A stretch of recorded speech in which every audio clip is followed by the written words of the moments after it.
Well, Kentucky did a couple of historic things today, Daniel. Not only did they close the book on the Pac-12, the Pac-12 is done. It's done. Put that in the history books. Kentucky baseball closes the door on the Pac-12.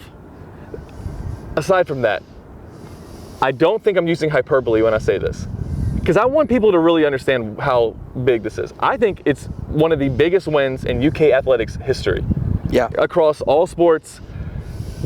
I'm very tired. What time is it? It's 2:30. It's 2:30. I should have said good morning to the viewers. Good Monday morning. We just got done with an hour-long press conference with Coach Mion, which was emotional, jam-packed with emotions. Before we get into the game, that was, I don't want to say weird. Mm-hmm. I don't. But if it was a good weird. Yeah. It was, Coach Mion got real. He got real with this. Can you just kind of describe, you're right there in the front row. Yeah.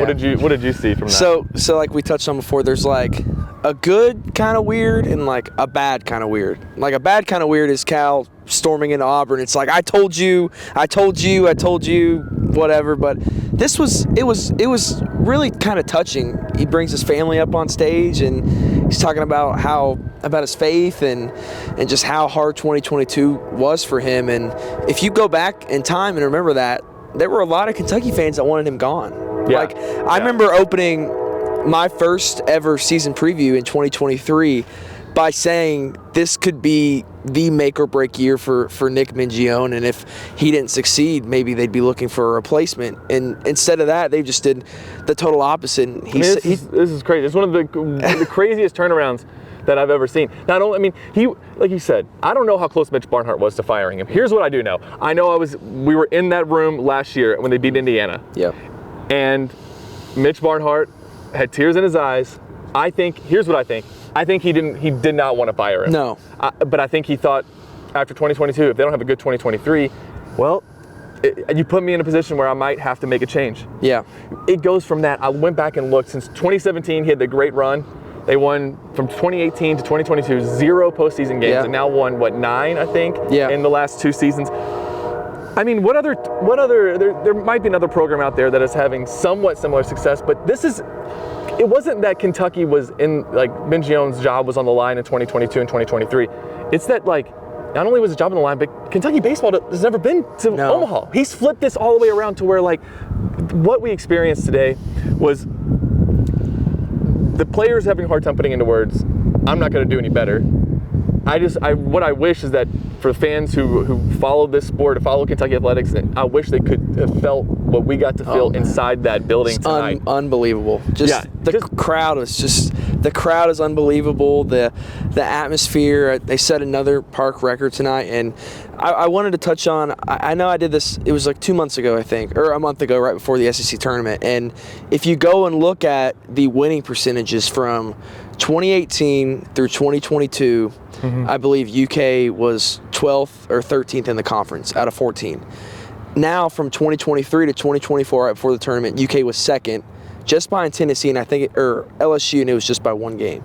And so now, Coach said it. They've got the most wins over the last 2 seasons in the SEC. In SEC baseball, the premier college baseball conference in America. It is just so wild. I can't believe I'm saying this right now. I can't believe I'm saying that Kentucky is going to the College World Series and now as a favorite. And they are a favorite. Yeah. They'll have the second best odds behind Tennessee. Yeah. And it's going to be an all SEC and an all ACC College World Series. It is mind blowing that they've gotten to this point.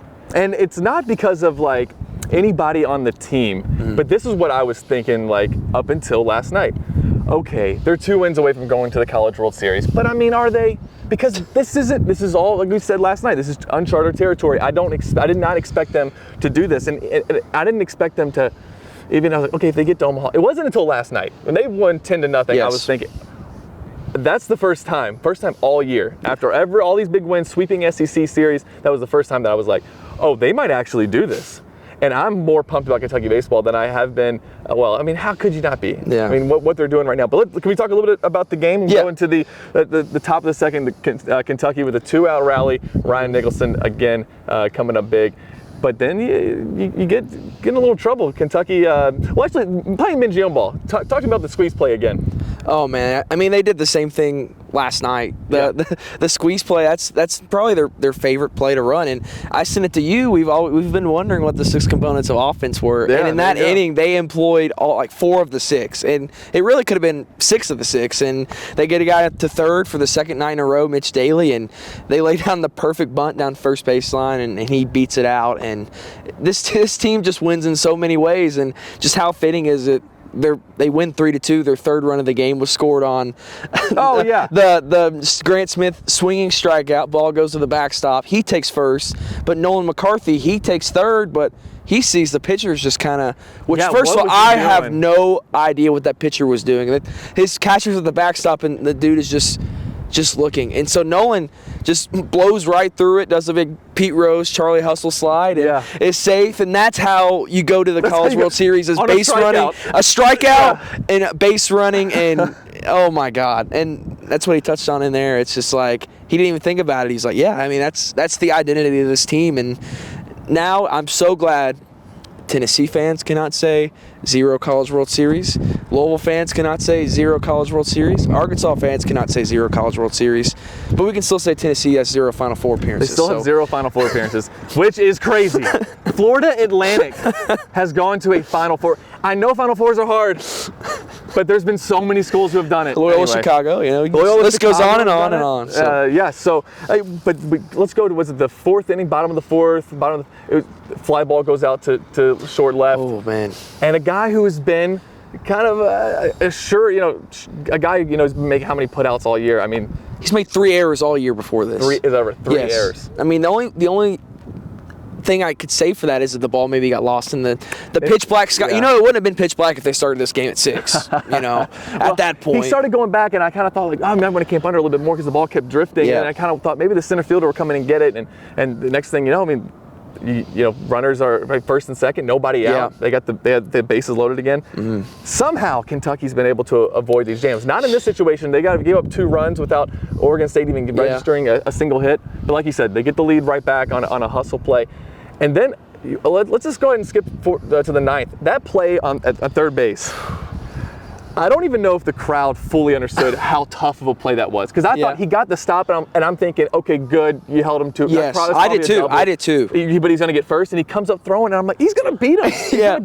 I couldn't believe. I mean, that was the second out, I think, of the 9th. Yeah. And so that's when it was like, oh, they're actually going to do this. But can you talk a little bit about that play, how you saw it from the press box? It actually happened I was right there at third base when it happened, but I had a great view. They touched on there, and I think Devin said he called for an inside pitch, and Hogan served it up right down the middle, and he roped it, and we all just like look, and Mitch gets down on it. I don't even think he fielded it cleanly. I think he knocked it down because he got up and he was like flipped it up because he didn't have it cleanly, and he gets up and we're like, is he gonna, what was the response in the press box? I mean, everyone just, it was the same response when Grant dropped that fly ball. Everyone's just like, holy.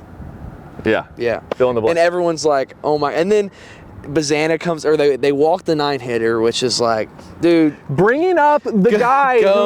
Didn't you just see it? You saw it, right? Walk off.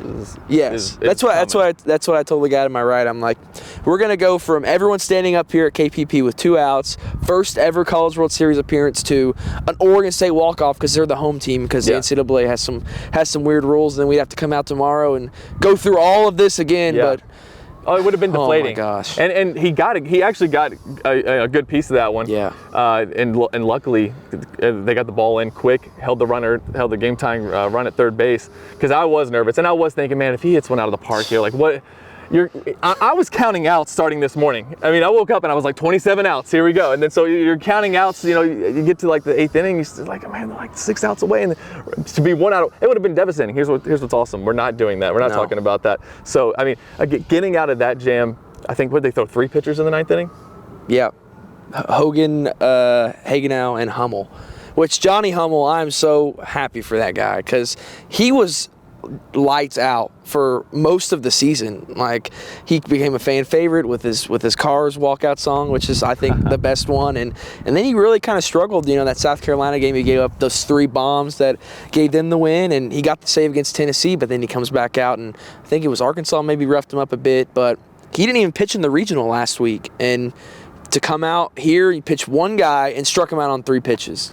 That's a tough situation. Oh, my God. Especially just sitting around for 2 weeks now without So he hadn't thrown in a couple of weeks. Yeah. He comes in, it's the biggest situation of program history. Yes, and just props to that guy and props to everyone for staying prepared. Just it was just a really awesome night. I hope you all were here to experience this, and if you weren't, we can go to Omaha. Get to Omaha.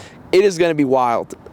We've got to break that Jello shot record. UK has never been there, so they've got to show what BBN can bring to Rocco's. I believe that's what it's called. So we're gonna be in Rocco. That's gonna be fun. That's gonna be fun. That's gonna be some good content for the YouTube channel though, at Rocco's. I cannot wait. Well, and I'll kind of close with this, and I definitely want to hear your thoughts as somebody who's been covering this team for a few years. But what this can do for your program, for the future of the program. I don't like doing this. I grew up in Louisville.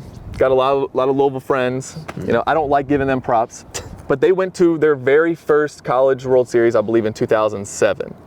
From that point on, their program has been doing this. Yeah. They never made I think they never made the postseason until 2002. Then they go in 2007.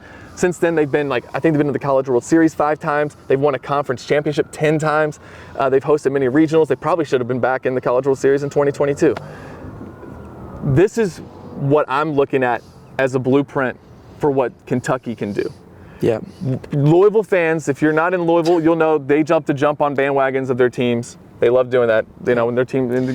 But baseball's become kind of a staple for them. That baseball has become big, and Jim Patterson Stadium is a place where now, man, it's all they really have had. Oh, I mean, you're not going there for football and basketball games. No. So your Louisville pride comes out in the baseball game. So I'm looking at that as what this could mean, because it takes getting there that one time. Now there's an expectation. Kentucky baseball now has a standard. Yes, we talked about that yesterday. You've got to get there before you can expect it. You know, Kentucky football, you got to get to the SEC championship before you expect to get to the SEC championship. And now that they've done it by doing the same blueprint they've done 2 years in a row now of getting your young guys, getting them some playing time, but then bringing in some quality transfer portal pieces like a Robert Hogan and Cam O'Brien and just all of these guys, man. And they've got the blueprint, they've got the facility, they've got the coach, they've got the support now of this team. I remember last year, this was early 2023, and they're playing non-conference teams, and I could probably head count the number of fans that were in the stadium in there. Wow. And there were games where it was me, and I'll shout out my guy Hunter Shelton, who's doing stuff with On3 now. It would be just me and him in the press box with the UK staff. And you're looking around, and it's like you've got this big, beautiful stadium, and it's empty, and there's no support, and there's no media coverage.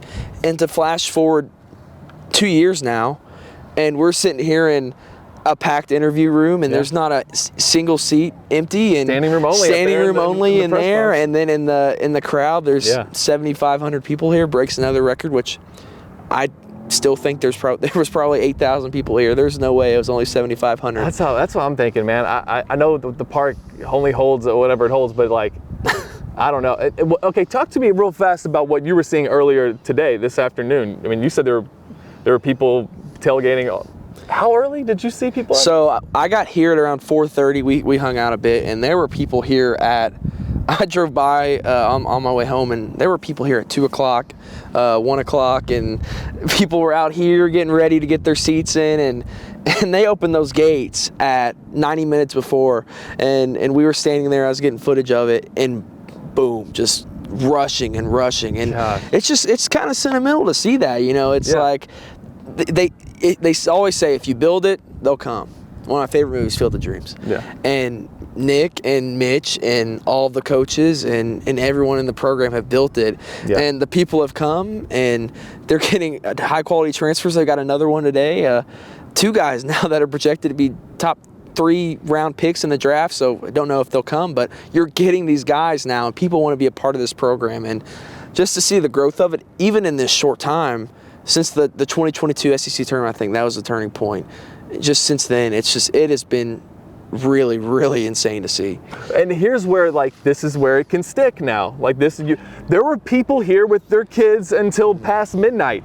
They didn't care that it was going to be, weren't going to get home to 1 a.m. Some of them said they drove 2 hours. I mean, they're not home yet. No. Like that, but this is where you get that young group of fans that you kind of bring them up along the way, that this becomes a tradition. That, do you think that it can get to that point where it sticks? I grew up watching the College World Series, but it was always something that, like, my team never participated in. Yeah. But I enjoyed watching it, but like, oh, well, Kentucky, we don't do baseball.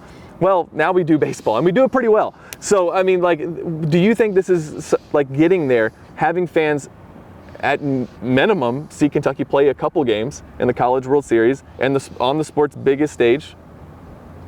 Do you think it's something that can stick and that you can kind of start having some of these, earlier games having kind of the crowds that they have now? I mean, you see just how much fun that the crowd has in there and how it's engaged. So it is so participatory. You go to okay, I'll throw some slight shade just for a second at Rupp Arena. Yeah. It's boring.